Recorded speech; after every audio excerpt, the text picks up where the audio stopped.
आप देख रहे हैं ताज 92 न्यूज और मैं हूं नाइला भट्टी। रुख करते हैं आज की हेडलाइंस का।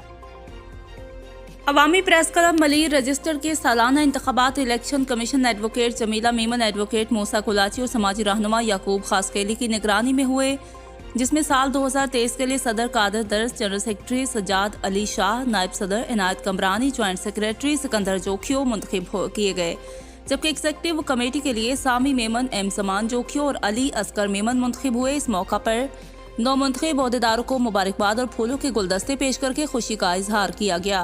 प्रेस क्लब की सालाना इलेक्शन तकरीब को नौ मुंतखब सदर कादर दर्स और जनरल सेक्रेटरी सजाद अली शाह ने खिताब करते हुए कहा कि हम प्रेस क्लब के तमाम मेंबरान का तहे दिल से मशकूर हैं, जिन्होंने हमें ये जिम्मेदारी देकर मुंतखब किया है। उन्होंने मजीद कहा कि हमारी कोशिश रही है कि मलीर के पसमानदा इलाकों की नुमाइंदगी की जाए, जिसमें हम किसी हद तक कामयाबी हुए हैं। हम अपनी मलीर और मलीर में रहने वाले लोगों के साथ जुड़े हुए हैं, उनकी बुनियादी और इंसानी हकूक़ की हासिलात के लिए जदोजहद करते रहेंगे।